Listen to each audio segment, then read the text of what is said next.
Graças e paz, amados. Amém, queridos? Tem alguém com sono aí? Tem? Que eu tô, queridos. Confesso que eu tô com sono. Para nós é um prazer muito grande retornar a essa igreja. Está me acompanhando a minha mãe, né? Irmã Rosa. Fica de pé aí, mãe, pessoal, né? Porque os novos não te conhecem ainda, né? Os antigos com certeza, né? Conhece a irmã Rosa, uma lutadora. E eu confesso aos queridos que eu devo tudo a essa mulher, né? Na época o nosso pai muito alcoólatra, hoje livre pelo poder do sangue de Jesus, amém? Glória a Deus. E essa mulher lutadora, né? Continua orando, intercedendo, e eu vejo, amados, que isso é prova que o poder da oração é grande. Para quem conheceu o Soivo, sabe que é só um milagre. E milagre só tem uma pessoa que pode dar, é o nosso Deus, amém? Prova de um milagre, então devo muito à minha mãe, tudo que nós estamos vivendo hoje. Irmã Maria, membro lá da igreja do pastor Gilmar, fica de pé, Maria está nos acompanhando, fica de pé um pouquinho, né? Amém, né? E antes de falar dessa outra jovem, essa outra moça aqui, eu quero contar uma história, né, rapidinho. Prometo que eu vou ficar só até meia-noite, não vou passar disso. Só se você quiser ficar sozinho, porque eu vou embora antes, muito antes que isso. Eu me lembro que um pastor esteve pregando, e ele disse que um jovem chegou até ele, falei para ele: pastor, eu vou arrumar uma namorada. Ele falou assim: é mesmo, filho? Quem é a menina? Ele falou o nome da menina, era a menina mais bonita da igreja. Eu me vi naquela história, por isso que eu estou contando para vocês. E o pastor olhou para aquele jovem e falou assim: filho, vamos orar, porque ele era o mais feio da igreja. E ele falou: ora muito. Porque o pastor sabia da situação, que era difícil ali, necessitava de um milagre. E depois de alguns meses orando, aquele jovem chegou e falou: pastor, arrumei uma namorada. E o pastor falou assim: filho, quem foi? Fulana. E ele foi e chamou aquela moça imediatamente ao gabinete, o casal. Falou: filho, o que está acontecendo? Não, pastor, senti que era de Deus. Ele falou assim: filho, o problema é o seguinte, ele orou muito, você é que vigiou pouco. E agora eu queria que a Paula se colocasse de pé, que vocês vão ver que eu faço parte dessa história. Que afinal de contas, querido, eu tive que orar muito, né? E eu quero dizer para vocês que isso é prova de milagre, querido, tá, querido? É só um milagre para fazer isso, tá? Só um milagre, eu orei bastante. Obrigado, filho, tá? E eu sou um milagre vivo. Sou prova que Deus realiza milagre. Tá, querido? Para desse jeito assim é só milagre. Não havia possibilidade alguma, tá? Fico muito feliz, tá, querido? Nós crescemos aqui, tá?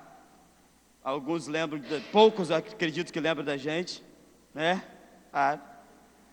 Poucos lembram, mas a nossa infância nós passamos aqui. Me recordo dos desafios, nós morávamos no Zumbi. Na época não tinha asfalto.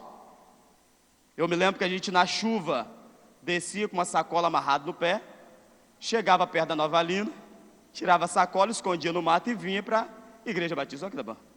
Depois retornava, não precisava mais da sacola se alguém tivesse pego, porque a gente subia aquele morro correndo. Mas foi um momento muito bom. Eu falei com o seminarista Getúlio, hoje já terminou, concluiu, esteve com a gente no último período, que era um sonho poder retornar a essa casa. Recebi alguns telefonemas, não podemos atender, mas aprove Deus essa data. O sonho de toda criança é ir à Disney. Pelo menos na minha época era. Falar na Disney era algo fantástico. Todo mundo queria ir na Disney. Eu não realizei esse sonho até hoje. Já não sou mais tão criança, estou na casa dos 40. O sonho de todo pregador pentecostal é pregar numa organização chamada Gideões, uma grande programação que tem no meio pentecostal. E o sonho de todo pastor batista é pregar na igreja do Aquidabã. E eu estou realizando esse sonho com um aninho ainda de ministério. Então estou muito feliz, sou muito grato a Deus. Gostaria que se colocasse de pé, em reverência à palavra de Deus. Mas se você não pudesse colocar de pé, eu creio que você a si mesmo estará em reverência, porque não é a forma que você esteja sentado ou em pé que vai te colocar em reverência, e sim, você dá crédito a essa palavra que é viva e eficaz, que tem transformado vidas nesse tempo e nessa geração. E eu fiquei em casa quando recebi o telefonema, e eu falei: Deus, eu quero a mensagem espetacular. Eu quero o sermão. Eu quero o texto. E eu confesso que dentre a agonia de preparar o sermão, eu busquei vários sermões, preparei vários, rasguei várias folhas, deu um prejuízo lá em casa. Gastei várias tintas de caneta procurando o sermão, queria impressionar. E eu por diversas vezes passei nesse texto aqui, nós vamos meditar, falei: não, não é esse, isso é simples demais. Mas a verdade é, querido, e é uma verdade absoluta, nós não falamos aquilo que nós queremos, e sim aquilo que o Espírito Santo de Deus nos impulsiona e traz a nossa memória e a realidade da igreja para ministrar. E nessa noite eu gostaria que você abrisse sua Bíblia num texto muito conhecido, no Evangelho segundo João, no capítulo 3, no versículo 16. Evangelho de João, capítulo 3, versículo 16, eu falei segundo ele escreveu, mas inspirado pelo Espírito Santo de Deus. Foi um versículo da palavra de Deus que eu nem falei para minha mãe, mas foi um versículo que verdadeiramente me levou à conversão ao Senhor Jesus, um versículo muito simples e numa pregação muito simples da palavra de Deus. Hoje nós temos vários recursos aí para a leitura da palavra de Deus, temos aí, né, o Data Show, hoje já não há mais desculpa para não carregar Bíblia, temos Bíblia de todos os gostos, não é verdade? Vários tamanhos, temos Bíblia rosa, né, Bíblia verde, camuflada do exército, temos até Bíblia para aqueles preguiçosos de celular. Não precisa nem mostrar, Gabriel, que eu estou vendo que você está com ela aí, né? Brincadeira. Eu nem vou olhar para os músicos, geralmente músico não carrega a Bíblia, né? Dá desculpa porque já está carregando violão, então não carrega a Bíblia. Não é a realidade da Igreja Batista aqui da Banda. João capítulo 3, 16, qualquer criança leria com muita facilidade, e eu gostaria de recitar junto com a amada igreja, daquela forma que nós aprendemos na Bíblia escrita por Almeida, corrigida por ele, que é um texto bastante simples, mas com um poder tremendo, um poder transformador, e eu vou pensar nesse amor incondicional de Deus nessa noite. João 3,16 diz assim: porque Deus amou o mundo de tal maneira que deu seu Filho unigênito, para que todo aquele que nele crer não pereça, mas tenha a vida eterna. Vamos mais uma vez, querido, mas com mais força. Eu sei que tem um diafragma aí pronto para explodir dentro de você, e nós vamos não ler isso, não, crente não lê Bíblia. O salmista diz que crente medita na palavra do Senhor, e não é só em um momento ou outro não. O salmista diz que o crente medita na palavra do Senhor dia e noite, e tem prazer nessa meditação, amém? Então vamos falar com mais entusiasmo, dizendo que verdadeiramente Deus amou o mundo. Vamos mais uma vez? Porque Deus amou o mundo de tal maneira que deu seu Filho unigênito, para que todo aquele que nele crê não pereça, mas tenha a vida eterna. Fecha teus olhos, querido. Amado Deus e eterno Pai, mais uma vez a Tua palavra foi lida, a Tua palavra foi meditada, e ela por si só, Deus, já é uma mensagem aos nossos corações. Mas mais uma vez, como instrumento do Senhor, eu preciso ser usado pelo Espírito Santo do Senhor. E mais uma vez eu declaro, Deus, que eu sou totalmente dependente do Senhor. E eu gostaria, Deus, nessa noite, de ouvir exatamente aquilo que o Senhor tem a falar ao meu coração, e dessa mesma forma transmitir à tua igreja. Perdoa os nossos pecados, em nome de Jesus, amém. Poder sentar, amados. Quantos aí querem ir para o céu? Quantos querem ir para o céu? Levanta a mão para me ver, amém. Tem alguém aí que não quer ir para o céu? Né? Eu me recordo que uma mulher, ela sofria de uma doença crônica, e essa mulher, depois de tratar muito tempo, de batalhar muito tempo com essa doença, e ela veio a falecer. E chegando no céu, ela deu uma olhada e viu que o céu era uma coisa muito bonita, uma coisa muito linda, e afinal de contas o céu realmente é muito bonito. João revela no livro de Apocalipse que o lugar é lindo, mas eu ainda acredito que as palavras citadas por João ainda não, João ainda não conseguiu, na verdade, expressar realmente o que é o céu. Eu acredito que o céu está muito mais além do que aquela letra, do que o Apocalipse revela. E essa moça fez uma pergunta para quem estava nos portões, como ela faria para entrar no céu. E a pessoa que estava ali disse para ela: olha, para aqui tem um tal de soletrando. Para você entrar no céu, você precisa, eu te falo uma palavra, você soletra ela corretamente, os portões se abrem e você entra. Até parece que é fácil assim. E ela falou: tudo bem, fala a palavra. Ele disse: a palavra é amor. Vamos ver se nós entraríamos no céu. Vamos soletrar a palavra amor, vamos lá? A-M. Parabéns, você entrou no céu, o portão se abriu. Depois de alguns meses, aquela mulher ficou tomando conta do portão. E de repente ela olha, quem está chegando é o esposo dela que havia morrido. E ela perguntou: e aí, amor, tudo bem? Ele falou assim: depois que você morreu, eu fiquei muito bem. Me casei novamente, ganhei um bom dinheiro, comecei a viajar pelo mundo inteiro. Porém, numa dessas viagens, bati com a cabeça e morri. Aqui estou. Estou vendo que você está num lugar muito bonito. Como que eu faço para entrar aí? Ela falou assim: olha, aqui tem um tal de soletrando.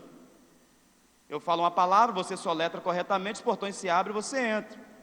Ele falou: tudo bem, fala a palavra. Ela disse: Arnold Schwarzenegger.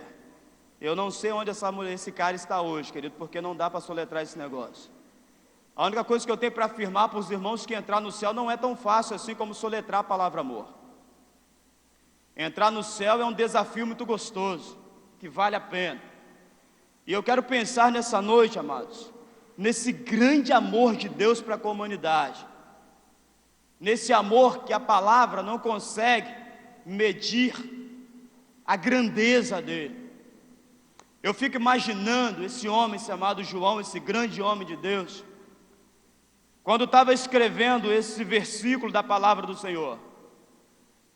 Eu imagino João começando a escrever esse versículo: porque Deus amou o mundo. Eu imagino João tentando achar uma palavra que pudesse medir, uma palavra que pudesse trazer à tona, uma palavra que pudesse trazer a dimensão e a grandeza do amor de Deus. Eu imagino João tentando procurar, talvez na época, nos livros, uma palavra que pudesse transmitir de uma forma que nós pudéssemos entender, conhecer e medir a grandeza do amor de Deus. E eu fico imaginando o Espírito Santo de Deus bradando no coração de João e falando: João, escreve tal aí. João, deixa as mentes pensar, deixa as mentes viajar na grandeza do amor de Deus. Aí João vai e escreve: porque Deus amou o mundo de uma maneira sobrenatural, de uma maneira em que nós tentamos entender, compreender, porque como pode um Deus amar um mundo que virou as costas para Ele? Como que pode um Deus amar o mundo de uma maneira tão tremenda, de uma maneira tão fantástica, para um mundo que abriu mão dele? João escreve: porque Deus amou o mundo de tal maneira, que deu o seu único filho, Filho unigênito, Filho que Ele tanto amava, para morrer na cruz do Calvário, em meu benefício, por minha causa, por sua causa. Prenderam Jesus, mataram Jesus, e o culpado foi eu, o culpado foi você. Mas eu gostaria nessa noite, não tem relógio? Que bom, fiquei muito feliz, sabe, querido? Aonde a gente vai, a primeira coisa que a gente vê pendurado na parede é um relógio grandão. Fiquei muito feliz, tá? Vocês estão de parabéns.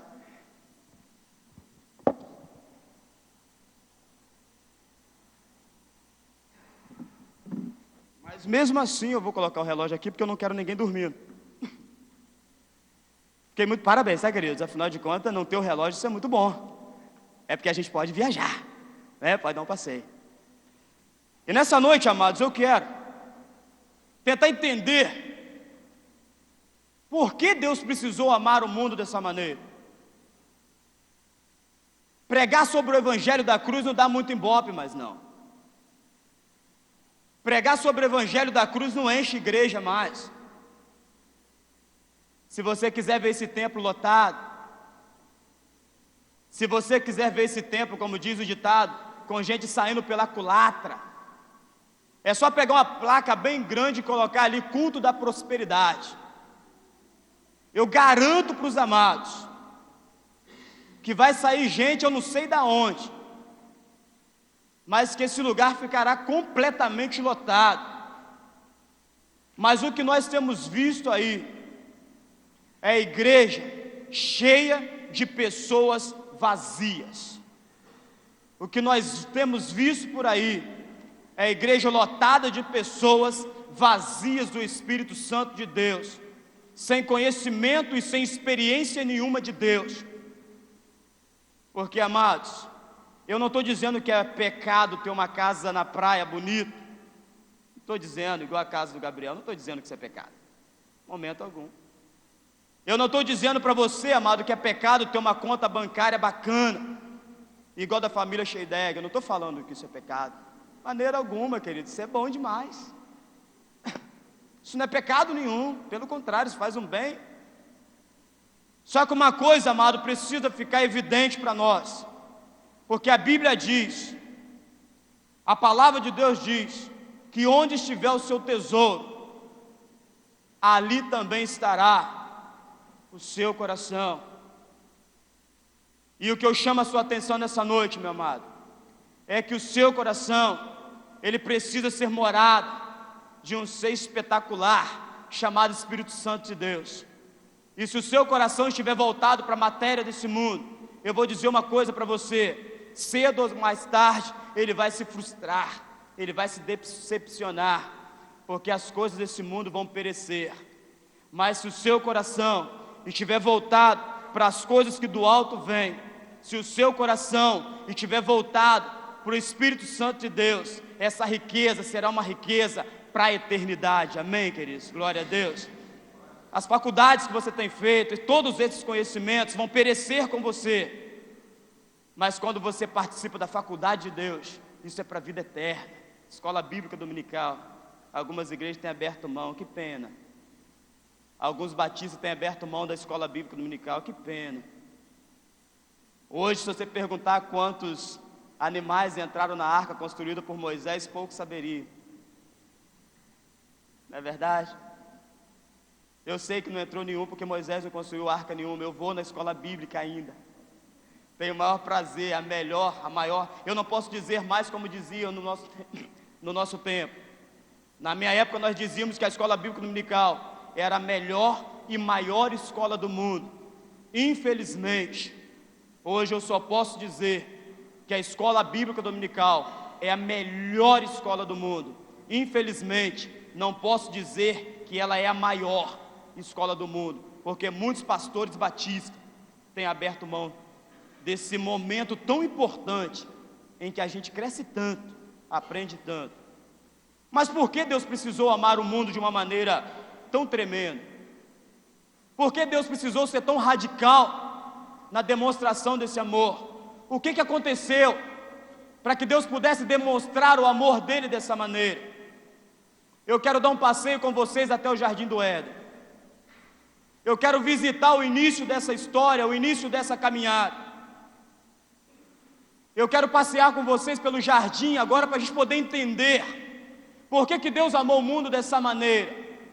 Por que foi necessário enviar o seu único filho para morrer na cruz do Calvário, em meu lugar e em seu lugar. Em Gênesis, a partir do versículo 1, do capítulo 1, Deus começa a obra da criação. Ali dá início a algo espetacular. E a Bíblia diz, amados, a Bíblia diz que todas as coisas foram criadas pelo poder da palavra do Senhor. Apenas Deus dizia, haja as coisas, e as coisas aconteciam, amém? Espetacular isso. Deus dizia, haja isso, e acontecia, haja aquilo, e acontecia, haja terra, haja separação, e todas as coisas acontecendo no poder da palavra de Deus, apenas no poder da voz de Deus. Olha que espetacular isso, amados. Olha que coisa tremenda isso. Deus dizendo, olha, haja isso, e a coisa acontecendo imediatamente. E todas as vezes que Deus criara alguma coisa, Ele dizia que era bom. A obra da criação de Deus é algo bom, amém? Só que chegou no momento da criação de Deus. Deus resolve criar a obra-prima da sua criação. Deus agora estava interessado na natinha do leite. Eu não vou falar que Deus estava interessado no caviar, porque eu nunca vi, só conheço de nome, mas eu conheço pessoas que quiseram experimentar e falaram que não é tão bom assim. Falaram que caviar não é tão bom assim. Né? Eu estou à disposição para experimentar se alguém quiser fazer essa gracinha. Né? Já que não é tão bom, não vou gastar meu dinheiro. Deus agora estava interessado em criar algo que fosse diferente de tudo aquilo que Ele havia criado. Dá uma olhadinha para o lado aí, querido. Dá uma olhadinha para o lado, dá uma olhadinha para o rosto dessa pessoa linda que está do seu lado aí. Né? Todo dia eu chego em casa, dou uma olhadinha no espelho e falo: olha a coisinha linda que mamãe fez. Tem duas pessoas, ou melhor, três que dizem isso. Mamãe, Paulinho e Wilker, que falam que eu sou lindo. O resto fala: tá bom para dar pro gasto. Mas graças a Deus, né? Que a Paulinha não usa óculos. Né? Eu tenho evitado que ela passe por aqueles lugares lá, essas óticas de cachoeira. Eles sempre dão um grauzinho a mais, tá, queridos? Para atrapalhar a gente. Que não teve, né, a beleza ao favor. Né? Deus, Ele resolve criar algo que pudesse dominar sobre todas as coisas. Deus agora Ele decide criar algo que fosse diferente de tudo aquilo que Ele havia criado. Deus, Ele resolve criar algo que fosse realmente semelhante a Ele, igual a Ele. Deus resolve criar essa pessoa que você acabou de olhar para ela. Você acabou de dar uma olhadinha para a imagem e semelhança de Deus. Eu gosto de pensar na criação do homem a partir dos pés. Eu imagino Deus criando o homem a partir dos pés, e dando forma, criando os dedinhos, barriguinha. E eu imagino Deus nessa construção moldando, porque a Bíblia diz que Deus forma, perdão, querido, que Deus forma o homem do barro. Eu imagino Deus moldando aquele boneco. E quando Deus chega agora para criar, para dar forma ao rosto, aí eu acredito que houve ali uma reunião no Jardim do Éden. Agora entra em cena Deus Pai, Deus Filho e Deus Espírito Santo, amém? Eu imagino agora eles trocando uma ideia, batendo um papo, como que vai ser feito o homem, como é que será o homem? E eles entram num senso, eles tomam uma decisão, amado, uma decisão espetacular. Talvez você ainda não olhou por esse ângulo, mas querido, eu gostaria nessa noite que você valorizasse o que você tem. Eu gostaria nessa noite que você se amasse mais. Eu sei que algumas vezes as pessoas não nos valorizam, o nosso patrão não valoriza, o nosso amigo não nos valoriza, algumas vezes as pessoas da nossa família não nos valorizam. Mas vou dizer uma coisa para você: você é um ser muito importante para Deus. E eu gostaria nessa noite que você saísse daqui, querido, com uma certeza no seu coração. Quando você olhar agora mais uma vez no espelho, quando você chegar em casa e dar uma olhadinha para o espelho, eu gostaria que você pensasse com a seguinte visão: você está olhando para a imagem e semelhança de Deus, porque quando eles chegaram na conclusão, eles disseram exatamente assim: façamos o homem conforme a nossa semelhança, conforme a nossa imagem. A imagem de Deus nos criou, amém, querido? Você foi criado à imagem e semelhança de Deus. Você foi criado para louvor da glória de Deus. Querido, a Bíblia diz no livro de Gênesis, que todo o cair da tarde, toda a tardezinha, Deus descia no jardim do Éden, para poder bater papo com o homem. E eu imagino isso, querido, isso é fantástico, isso é espetacular. Eu imagino esse relacionamento entre Deus e o homem. Eu imagino essa intimidade. Eu imagino, querido, pois sempre quando eu começo a preparar um sermão, sempre quando eu começo a escrever, eu dou uma viagem, eu faço uma viagem. Eu dou um passeio pelo lugar. E eu dei um pulinho lá no Jardim do Éden e fiquei imaginando aquela cena linda, Deus sentado, Adão de um lado, Eva do outro, eles batendo um papo. Relacionamento, querido. Eu imagino, querido, Deus descendo no jardim do Éden, a Bíblia diz isso, estou inventando, não está escrito aí. A Bíblia diz que Deus descia para bater papo com o homem, para ter um relacionamento com ele. Aí, Adão, tudo bem? Tudo bem, como é que foi seu dia? Bacana. Brincou com o leão perfeitamente, deitei nele, fiz leão de travesseiro, quero ver quem faz isso hoje. Quando eu ia no circo, uma das jaulas que eu não chegava perto, era do leão. Não chego nem perto de cachorro, quanto mais de leão. Porque os bichinhos são traiçoeiros, o tal do cachorro. Você cria o bichinho com tanto carinho, dá comida pro bichinho, dá casinha pro bichinho. Tem gente que compra até roupinha pro bichinho. Não é verdade? Tem uns cachorros que andam mais arrumadinhos do que eu. E eu vou falar com vocês, querido, para vir para cá, eu falei, gente, eu tenho que comprar um terno. Eu vou pregar na igreja batista aqui da Banda. É o sonho todo pastor batista. Mas tem cachorro aí que eu fico até com vergonha. É verdade, querido. Tem cachorro aí que eu olho e falo assim, a vida que eu queria. Tem gente que fala, que vida de cachorro. Que nada, querido, esse ditado não serve mais não. Antigamente, quando o cara estava na pior, a primeira coisa que a gente falava é o quê? O cara está levando uma vida de... Hoje, querido, tem cachorro aí que tá... Tem restaurante para eles já, querido. Cachorro senta na mesa. Agora tá assim. Vida de cachorro que nada. Hoje o cachorro tá tirando onda, né? Tá assim, a irmã falou ali que eu acho que ela veste o cachorrinho lá, não veste, irmã? A gente cria um bichinho com tanto carinho, quando você menos espera, ele te ataca. Exatamente assim. O bicho é mal agradecido, rapaz. Depois de tanta roupinha novinha que compra, né? O bichinho vai no salão, faz cabelo, né? Tem mulher que fica até com inveja do cachorro, né? Vai nos melhores salões da cidade, tem horário marcado pro bichinho, né? Eu não, vou na barbearia de 1,99 ali, porque, né, não dá para passar disso. E Deus, ele vai, amados, cria o homem, e nesse relacionamento de Deus com o homem, nessas idas e vindas de Deus no jardim do Éden, para ter esse relacionamento perfeito com o homem, em Gênesis capítulo 3 a história começa a mudar.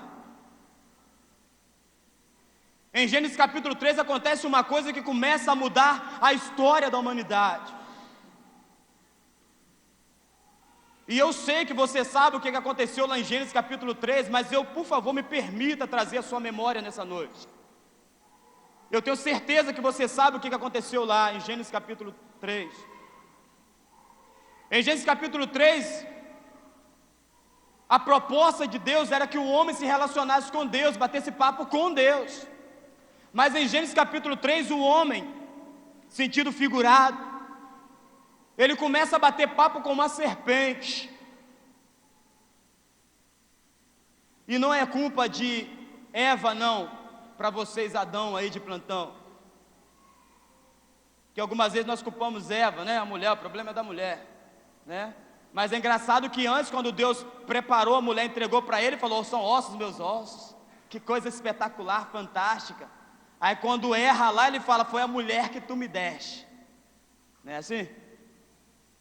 A função de vigiar o jardim, vou dar logo uma cajadada aí nós maridos. A função de vigiar o jardim não foi dada a Eva.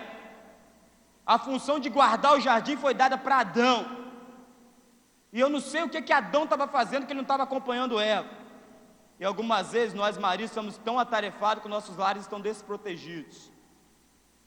Essa é uma grande verdade. Temos tantas ocupações, estamos tão preocupados. Não que seja pecado ter uma casa bacana, não, que é isso. Mas a gente está tão preocupado com as nossas empresas, com os nossos negócios, que a gente não tem tempo para a nossa família. E a família vem antes da igreja. A primeira instituição formada por Deus não foi a igreja. A primeira instituição formada por Deus foi a família. Família está no coração de Deus. Se a sua família não vai bem, a sociedade não está bem. Se a sua família não estiver bem, a sua igreja não vai estar bem. Se você quiser uma sociedade saudável, se você quiser uma igreja saudável, a sua família precisa estar saudável. A sua família tem que estar bem. E ali em Gênesis capítulo 3, Eva cai, Adão cai, o pecado entra. E eu imagino, queridos, Deus descendo no jardim do Éden mais uma vez. E a Bíblia diz que Deus desce no jardim e começa a procurar por Adão. Adão, cadê você, filho? Aonde você foi, filho? Papai está aqui como de costume, como as outras vezes. Todo cair da tarde, papai vem, papai está aqui. Agora cadê você, Adão? Talvez nessa noite, amado, Deus está exatamente procurando por você. Talvez nessa noite Deus tenha te chamado pelo seu nome. Cadê você que eu já não te vejo mais no círculo de oração? Cadê você que eu já não te vejo mais no ministério de louvor? Cadê você que eu já não vejo mais evangelizando, pregando? Eu já não te vejo mais como professor da escola bíblica dominical. Eu já não te vejo mais na minha seara, na minha obra. Talvez nessa noite Deus tenha chamado exatamente pelo seu nome. Aonde você está que eu já não te vejo mais? Talvez Deus tenha te procurado naquele seu cantinho de oração que você sempre ia, e Deus está indo lá toda vez, toda noite, e não tem te encontrado. Você já não tem dobrado mais o seu joelho à noite. E muitas das vezes quando a gente dobra o joelho à noite, a gente acorda e fala amém, porque a gente acaba pegando no sono durante a nossa oração. Essa é uma grande verdade. Parece que o dia já não tem mais 24 horas, passa muito rápido. Quando a gente tira um tempo para Deus, já não dá mais tempo, porque a gente já está dormindo. Essa é uma grande verdade. E talvez dessa noite Deus tenha procurado você, perguntado aonde está você, que eu já não te encontro mais, em meio aos louvores, em meio ao evangelismo, em meio à pregação da minha palavra. Deus desce no jardim e não encontra Adão. No livro de Romanos, o apóstolo Paulo diz que o salário do pecado é a morte. Eu já estou terminando. Pode ficar tranquilo. Não quero ver ninguém dormir. Afinal de contas, não sou babá. Todo mundo que trabalha, a gente trabalha, fica o mês inteiro. E a nossa grande expectativa é chegar lá para o 5º dia útil. É verdade? Porque a gente quer receber o quê? Salário. Não é verdade? Todo mundo que trabalha espera chegar ao final do mês para receber o salário. Eu confesso que alguns de nós, eu estou incluso nesse alguns de nós, que a gente já chega no final do mês esperando o salário do outro mês, porque esse mês já babau, acabou, não tem mais, né? Inventaram um tal aí de 10 vezes sem juros. Inventaram um negócio de 24 vezes sem juros. Detonaram mais a gente ainda, inventaram um tal de 72 vezes sem juros. E esse negócio de sei quantas vezes sem juros, no cartão de crédito ainda, isso acabou com a gente. Porque a gente compra um negócio em 12 vezes sem juros. Como é um negócio de 12 vezes sem juros, eu posso comprar outra coisa em 10 vezes sem juros, e depois no montante, chega no final do mês, já era. A gente acaba perdendo o controle. Essa é uma grande verdade. Esse negócio de 10 vezes sem juros, eu não sei se ajudou ou se atrapalhou. Eu sei que é um problema sério. Eu não sei se isso tem facilitado a nossa vida ou tem atrapalhado. Mas a gente sempre trabalha esperando chegar ao final do mês para receber um salário. Só que existe um salário para o pecado. Existe um salário para a desobediência. Existe um salário para viver longe do amor de Deus. Existe um salário para me poder obedecer à minha vontade. Existe um salário para me poder continuar alimentando o meu eu. E eu vou dizer uma coisa para vocês nessa noite, amados. A tendência a nós é pecar. O que é mais fácil fazer é pecar. O apóstolo Paulo, esse grande homem de Deus, ele disse que o que ele estava fazendo, ele não queria fazer, que era viver o evangelho de Cristo. O que é mais fácil para a gente é pecar, é errar. Agora nessa noite eu quero despertar você. Eu vou dizer uma coisa para você, querido. Se você quiser continuar vivendo uma vida distante do amor de Deus, se você quiser continuar pecando, amém por isso, seja feita a sua vontade, do jeito que você quer. Mas você também tem que estar disposto a receber o salário por viver uma vida dessa maneira. Alguém quer morrer? Levanta a mão. Se você for lá na UTI, o camarada em estado terminal, se você perguntar para ele, você quer morrer? Ele vai olhar para você e vai falar, eu não quero morrer. Eu vi uma reportagem de um homem muito rico nos Estados Unidos. Ele falou que ele daria tudo o que ele tinha para ter a juventude de volta. Só que você não pode comprar isso. Ninguém tem o dom, ou ninguém tem dinheiro suficiente para comprar a vida. O próprio Jesus, ele afirma que ele é o caminho, a verdade e a vida. E eu vou dizer uma coisa para você: se você estiver trilhando algum caminho aí, e esse caminho não se chama Jesus de Nazaré, você não está no caminho, você está em atalho, e atalho é lugar perigoso, para os motoristas de plantão aí sabem disso. Atalho é lugar de buraco, atalho é lugar que na maioria das vezes não tem asfalto, atalho é lugar fácil para os assaltantes poder pegar os motoristas. Se você estiver em caminho aí, e esse caminho não se chama Jesus de Nazaré, está na hora de parar, dar meia volta e encontrar o caminho. Não existe caminhos, existe caminho. Jesus disse que Ele é o caminho, a verdade e a vida.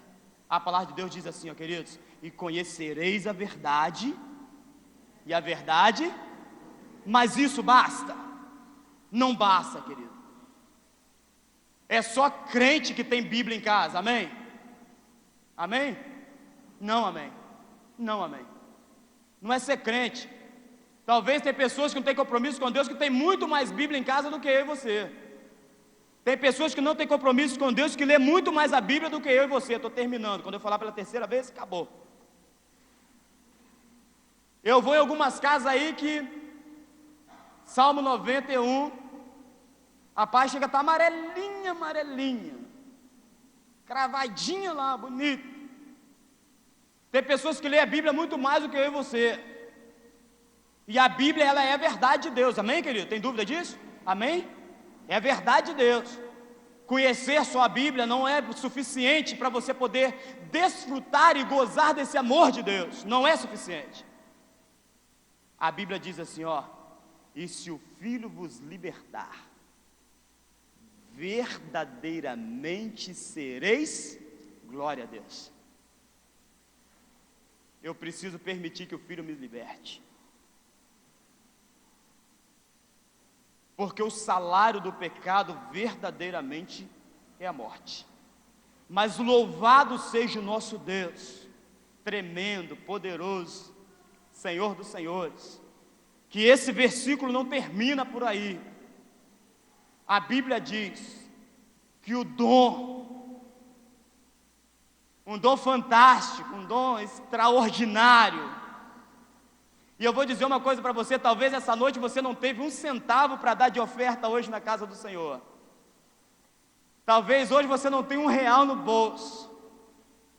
Mas ao contrário de que muitas igrejas aí têm pregado, que muitas igrejas têm mostrado que para você poder conquistar o céu, você precisa ter uma situação financeira legal. Eu me lembro que ainda garoto, e não faz muito tempo isso, ainda sou jovem, mas eu me lembro que eu fui numa igreja, e eles estavam vendendo um terreno no céu, e eu entrei num conflito muito grande. Eu estou terminando, então agora, vou acabar, senão não me chamam de novo. E eu entrei numa crise muito grande, queridos, porque na época era cruzeiro, e os melhores terrenos custavam 1.000 cruzeiros, e eu tinha 10 centavos no bolso, só isso. E com muito pouco conhecimento da Bíblia, eu entrei em crise, porque eu não tinha dinheiro para comprar nem um barraquinho na favela no céu, porque na minha mente estava assim, que existiam algumas mansões, e eu ficava pensando, poxa Deus, eu moro no Zumbi, a minha casa é de telha, as paredes é aquelas paredes feitas com barro, com as reguinhas, A gente não precisava ir para o lado de fora para poder jogar caçapa, aquele negocinho de boleba com buraco, era só acabar dentro de casa, porque não tinha chão, não tinha piso. E quando eu for para o céu, vou continuar nessa peleja, continuar vivendo desse jeito, porque com 10 centavos, eu imaginei, exatamente, imagino o que eu imaginei. E eu lembro que o preço foi caindo, mas não chegou a 10 centavos, claro, óbvio. E é engraçado isso, mas ao mesmo tempo é chocante, machuca. O que algumas igrejas têm feito aí para fora. Essa pregação de que você tem que ter dinheiro no bolso para poder conquistar o céu. O Evangelho de João diz que Deus amou o mundo de uma maneira espetacular, de uma maneira fantástica, de uma maneira sobrenatural, de uma maneira que não dá nem para compreender. Que deu o seu único filho para morrer na cruz, em meu favor, em seu favor. E quando eu comecei a tomar consciência disso, aí eu comecei a desfrutar do livro de Apocalipse, que muito cristão tem medo, mas que foi escrito exatamente para nós cristãos. Eu comecei a pensar e a ver que eu vou morar em um lugar em que as ruas serão de ouro. É que João fala que o lugar é lindo, querido. Você pode não ter R$1 no bolso, mas se nessa noite você aceitar esse dom gratuito de Deus, 0,800, pensa nisso, amado. De graça, querido. Se você aceitar esse dom gratuito de Deus, que é vida eterna, por Cristo Jesus, você vai morar no lugar que João revela que o lugar é lindo, que o lugar é fantástico, o lugar é espetacular, que as ruas são de ouro. Imagina isso, querido, o lugar que está sendo preparado para nós. É claro, amado, que eu ainda acho que o céu é muito mais além do que a letra. Eu acho que João não conseguiu ainda, mas ele tentou, da maneira dele, da época dele, expressar como seria o céu. Amado, imagina o lugar onde você vai morar, se você aceitar o sacrifício de Jesus. Queria que os músicos dessem uma ajuda ali. Os músicos de plantão, dá uma ajuda ali, vê uma música ali. A música tem um poder muito gostoso. Então dá uma ajuda ali, porque eu estou encerrando, né? Eu já falei as 3 vezes, então acabou mesmo, né? Eu quero nessa noite que você pare para pensar em tudo aquilo que você viveu até hoje. Eu gostaria nessa noite que você pensasse um pouquinho na vida que você viveu até hoje, na forma que você entendia o amor de Deus, esse amor sobrenatural. Só tocar aí alguma coisa tranquilo, calma, light. Eu gostaria que você fechasse seus olhos um pouquinho nesse momento. Eu gostaria que você pensasse em alguém que um dia experimentou, em alguém que um dia viveu esse amor e que hoje não está mais na presença do Senhor. Alguém que hoje está vivendo o salário do pecado, alguém que hoje está vivendo a morte, porque longe de Jesus é exatamente isso, é morte. E eu gostaria que você pensasse nisso, pensasse nessa pessoa. E talvez essa seja a sua realidade nessa noite. Talvez você veio aqui porque você já não aguenta mais, não suporta mais a vida que você está vivendo. Talvez você veio aqui porque você está precisando de um milagre. Talvez nessa noite você está aqui porque você tem errado sempre. Talvez na sua mente você está pensando: poxa, pastor, eu erro, peço perdão a Deus, me erro de novo, eu tenho sempre errado.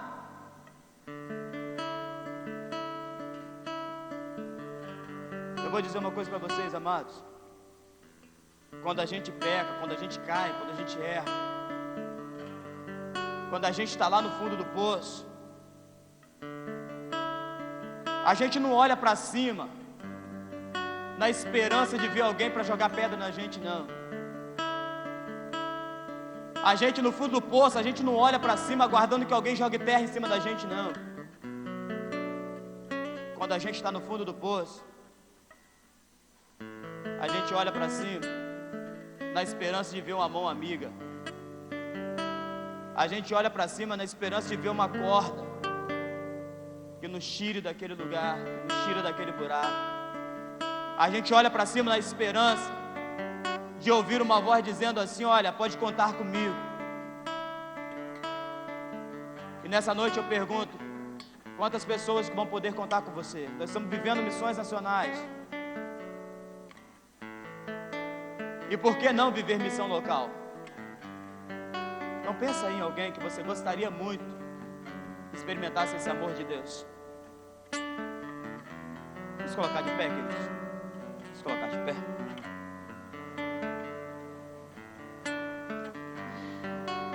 Conhece aquele cântico, já estou crucificado? Conhece aquele cântico, já estou crucificado? Não? Já estou crucificado. Não? Amém. Eu quero fazer um convite a você. Vamos cantar uma capela aqui. Eu vou até mudar o cântico então para cantar uma capela.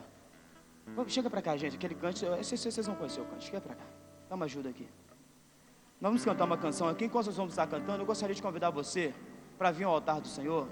Vamos cantar aquele cântico: Mestre, eu preciso de um milagre. Conhece? A gente pode cantar na capela. Mestre, eu preciso de um milagre. Deixa eu cantar na capela. Eu gostaria que você saísse do seu lugar e viesse aqui à frente cantar junto conosco. Eu quero estar orando por você, pela sua causa. A gente vai cantar esse cântico: Mestre, eu preciso de um milagre. Eu sei que talvez nessa noite você veio aqui porque você precisa de um milagre. Talvez o milagre que você precisa é na sua família. É alguém que precisa ser salvo por Jesus. E eu gostaria que você saísse do seu lugar e viesse à frente enquanto nós vamos estar cantando essa canção. Porque existe alguém que pode realizar milagre. Nós estamos aí com alguns casos aí, que é o caso da nossa irmã Mônica, está precisando de um milagre. O caso do pastor Carlos Tiburcio está precisando de um milagre. E talvez quantas outras pessoas que estão na sua mente que está precisando de um milagre. E eu vou dar um alívio para o seu coração nessa noite. O Deus de Abraão, o Deus de Isaac, o Deus de Jacó, o Deus da Igreja Batista Aquidabã, o Deus dos salvos em Cristo Jesus, Ele ainda realiza milagre nesse tempo. Ele só precisa de uma ferramenta para Ele realizar esse milagre. Pode começar a tocar, queridos. Ele precisa só de uma ferramenta para Ele realizar esse milagre, queridos. Simples. Ele precisa de uma ferramenta chamada fé. Todas as vezes que Jesus realizava um milagre, Ele dizia exatamente isso: vai, a tua fé te salvou. E eu gostaria nessa noite que você colocasse a sua fé em prática. Eu estou aqui porque eu também tenho uma causa e estou colocando no altar do Senhor. E eu gostaria de orar pela sua causa. Eu não sei se é a prática da igreja, mas me permita, em nome de Jesus. Mestre, eu preciso de um milagre. Se você precisa de um milagre, vem à frente. Transforma minha vida, meu estado. Faz tempo que eu não vejo a luz do dia. Estão tentando sepultar minha alegria, tentando ver meus sonhos cancelados. Lázaro ouviu a sua voz quando aquela pedra removeu.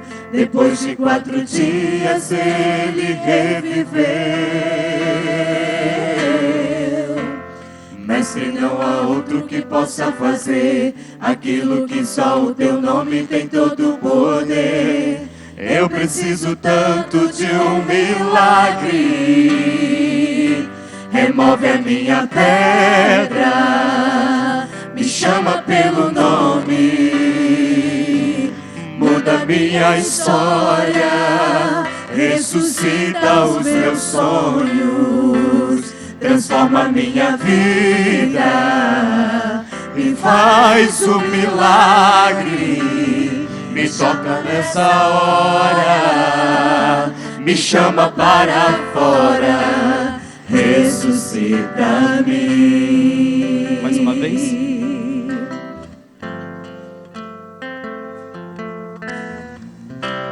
Mestre, eu preciso de um milagre.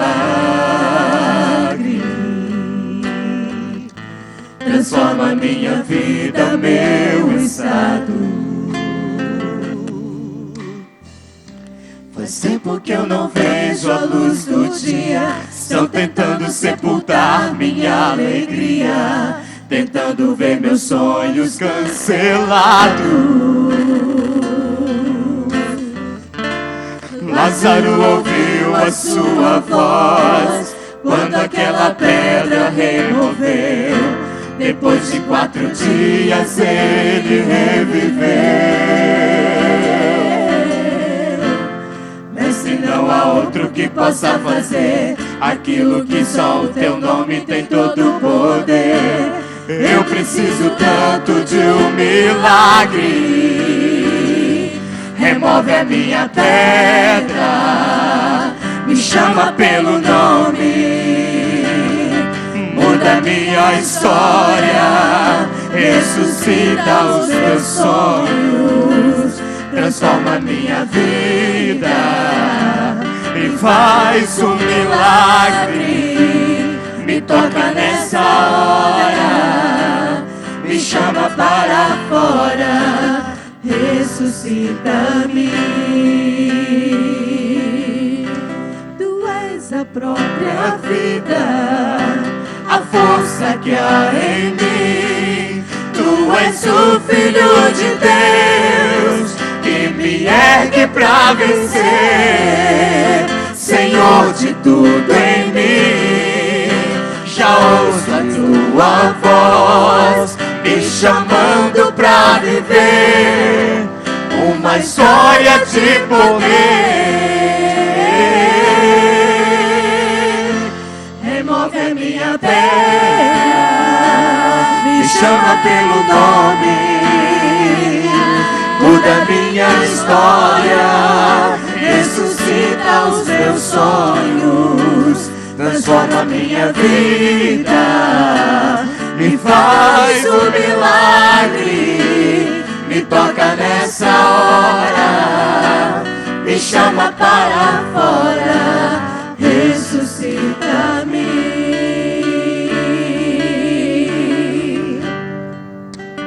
Ressuscita-me.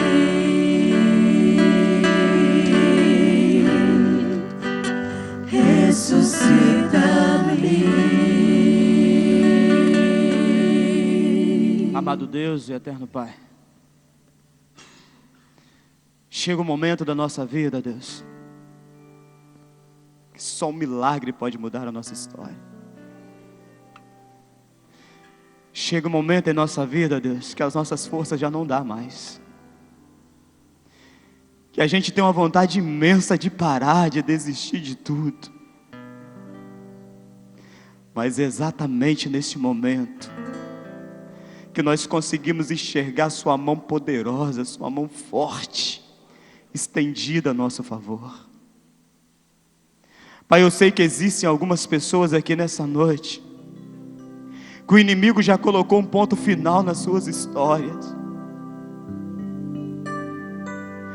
Mas Pai, eu creio que nessa noite o Senhor, que é um Deus tremendo, um Deus sobrenatural, um Deus que nos amou de uma maneira espetacular, eu creio que o Senhor está apagando o ponto final, colocando uma vírgula, e o Senhor continua escrevendo a nossa história, e a história que o Senhor tem para nós é uma história linda, é uma história de sucesso. Eu sei, ó Pai, que alguns que estão aqui nessa noite, eles vieram aqui porque algumas pessoas na sua família, o médico já deu a última palavra, os médicos disseram que não tem mais jeito. Mas Pai, no poder que há na palavra do Senhor, a última palavra é a palavra do Senhor. E nós cremos, Deus, que o Senhor não mudou, que o Senhor permanece o mesmo, e que o Senhor realiza milagre nesse tempo, nessa geração. Pai, existem algumas pessoas aqui, ó Pai, que os seus problemas não são físicos, que os seus problemas não são financeiros, mas existem algumas pessoas aqui que estão enfrentando problemas espirituais. Algumas pessoas que têm guerreado espiritualmente. Mas essa noite é uma noite de restauração. É uma noite de voltar para o Senhor. É uma noite de voltar para os braços do Pai. É uma noite de voltar a sentir a alegria da salvação. É uma noite de começar a sentir aquele escalafrio que não tem nada a ver com frio, mas que é a presença do Senhor viva. É uma noite de voltar a sorrir novamente como outrora. É uma noite de voltar ao primeiro amor, de voltar ao início de tudo, e se encontrar com o Senhor de novo, e ganhar aquele abraço gostoso, e ouvir a sua voz dizendo: vinde a mim, bendito de meu Pai, e começar a desfrutar do céu do Senhor aqui nessa terra. É o que nós queremos, e nós queremos experimentar o céu do Senhor aqui. Nós já queremos viver isso, Deus. Nós estamos treinando, Deus. Como diz a canção do Anderson, estamos treinando para cantar no coral lindo do Senhor. Pai, eu quero pedir ao Senhor que transforma famílias aqui nessa noite. Muda a história, Deus, muda a história, muda a história, muda a história, Deus, muda a história. Vira o cativeiro, Deus. O inimigo já está derrotado no poder da palavra do Senhor, e a tua igreja está sendo estabelecida. E Pai, eu quero colocar a sucessão pastoral dessa igreja no altar do Senhor. Virá para aqui, ó Pai, um pastor segundo o coração do Senhor. Um pastor que ama, um pastor que cuida, um pastor que zela, um pastor que está disposto a arregaçar a manga, um pastor que está disposto a trabalhar para engrandecimento do reino do Senhor. Eu profetizo isso. Um pastor segundo o coração do Senhor, um pastor dirigido pelo Senhor, um pastor governado pelo Senhor. Essa igreja, ó Pai, ela ainda tem muito para crescer. Ela verá ainda a mão forte do Senhor atuante. Esse lugar vai continuar sendo canal de vida para muitas famílias. Perdoa os nossos pecados em nome de Jesus. Poder sentar, amados, em nome de Jesus, que Deus possa abençoar. Eu quero agradecer a oportunidade nessa noite de estar com os amados, e que Deus possa continuar abençoando a vida dessa igreja, em nome de Jesus.